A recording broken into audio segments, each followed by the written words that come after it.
तो चलिए आज बात करते हैं एजुकेशन की दुनिया के एक बहुत बड़े आइडिया की, जो हमारे पारंपरिक क्लासरूम की सोच को चुनौती देता है। ये आइडिया है प्रगतिशील शिक्षा। आइए इसे करीब से समझते हैं। जरा सोचिए, दो तरह के क्लासरूम।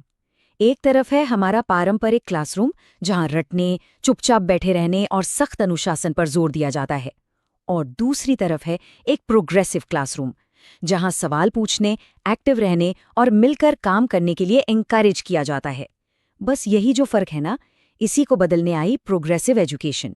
तो चलिए सबसे पहले इसी फर्क को जरा और गहराई से समझते हैं। देखिए, ये सिर्फ पढ़ाने के अलग अलग तरीकों की बात नहीं है, ये सीखने को देखने के नजरिए का एक पूरी की पूरी फिलॉसफी का फर्क है।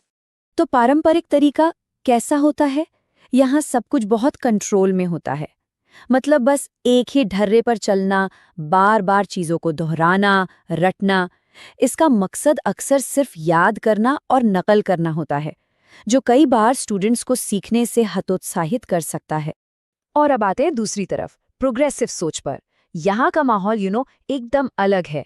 यहाँ बातचीत को, एक दूसरे की मदद करने को और करके सीखने को बढ़ावा दिया जाता है।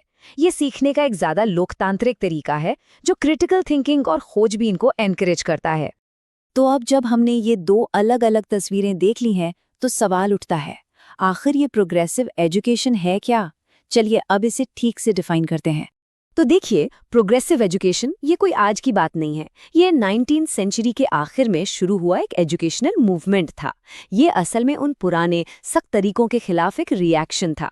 ये कहता है कि रटने की जगह असल जिंदगी के अनुभवों और करके सीखने को ज्यादा अहमियत देनी चाहिए।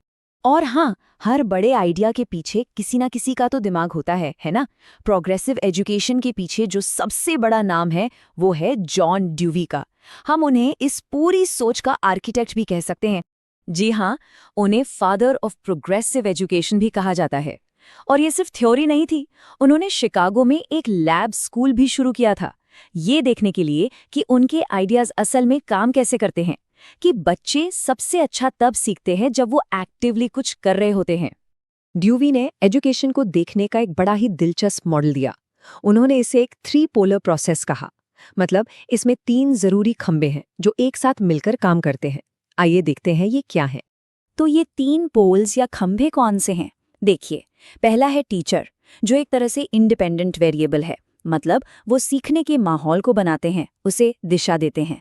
फिर आता है लर्नर यानी स्टूडेंट, जो डिपेंडेंट वेरिएबल है, क्योंकि उसकी लर्निंग टीचर और करिकुलम पर निर्भर करती है।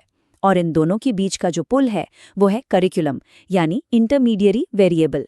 ये ढांचा दिखाता है कि सीखने की प्रक्रिया में ये तीनों चीजें एक दूसरे से कैसे जुड़ी। ठीक है, थियरी तो समझ आ गई, पर सवाल ये है कि असल क्लासरूम में ये सब दिखता कैसा है? इसके मेन प्रिंसिपल्स क्या हैं? इसके कुछ बहुत ही जरूरी सिद्धांत हैं। सबसे पहला और सबसे जरूरी, करके सीखना। मतलब सिर्फ सुनना नहीं, बल्कि खुद करना। दूसरा, प्रॉब्लम सॉल्विंग और क्रिटिकल थिंकिंग पर जोर देना, रटने पर नहीं। तीसरा, ग्रुप में काम करना ताकि सोशल स्किल्स डेवलप हों। चौथा, एजुकेशन को चाइल्ड सेंटर्ड बनाना, यानी हर बच्चे की ज़रूरतों और दिलचस्पी का ध्यान रखना। और आखिर में, सामाजिक जिम्मेदारी और लोकतंत्र के लिए शिक्षा देना। ये सब मिलकर ही एक जिंदादिल क्लासरूम बनाते। अच्छा, अब तक हमने काफी कुछ समझ लिया है, तो क्यों ना एक छोटा सा टेस्ट हो जाए, देखते हैं कितना याद रहा। तो पहला सवाल ये है कि प्रगतिशील शिक्षा में बच्चों को किस नजरिए से देखा जाता है? ऑप्शंस हैं, क्या उन्हें पैसिव फॉलोअर माना जाता है, एक्टिव खोज करने वाला, एक खाली स्लेट, या फिर एक छोटा एडल्ट? सोचिए जरा। और सही जवाब है 2, सक्रिय अन्वेषकों के रूप में। बिल्कुल, इस सोच के हिसाब से बच्चे अपना ज्ञान खुद बनाते हैं, उन्हें बस परोसा नहीं जाता। ओके, अगला सवाल, प्रगतिशील शिक्षा के मुताबिक एजुकेशन प्लानिंग का सेंटर कौन होना चाहिए? ऑप्शंस हैं, A exams, B teachers, C parents, या डी स्टूडेंट्स। ये सवाल सीधा इस फिलॉसफी के दिल से जुड़ा है, और इसका जवाब है डी स्टूडेंट्स। जाहिर है, पूरा आइडिया ही चाइल्ड सेंटर्ड होने का है। मतलब सब कुछ स्टूडेंट की ज़रूरतों और दिलचस्पी के हिसाब से प्लान होना चाहिए। चलिए अब आते हैं आखिरी सवाल पर। ये सोशल डेवलपमेंट से जुड़ा है। एक प्रोग्रेसिव मॉडल में बच्चों का सोशलाइजेशन कैसे होता है? तो क्या बच्चों से ये उम्मीद की जाती है कि वो सिर्फ अच्छे नंबर लाने पर फोकस करें, या फिर वो ग्रुप में एक्टिवली हिस्सा लें और सोशल स्किल्स सीखें? और सही जवाब है ऑप्शन 2, क्योंकि प्रोग्रेसिव एजुकेशन सिर्फ किताबी ज्ञान के बारे में नहीं है। ये सहयोग, मिलकर काम करना और एक जिम्मेदार नागरिक बनने के बारे में भी है। तो इस पूरी चर्चा के आखिर में एक सवाल के साथ छोड़ते हैं कि एक क्लासरूम असल में होता क्या है?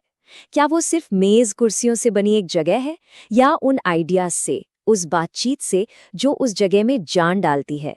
इस पर सोचिएगा जरूर।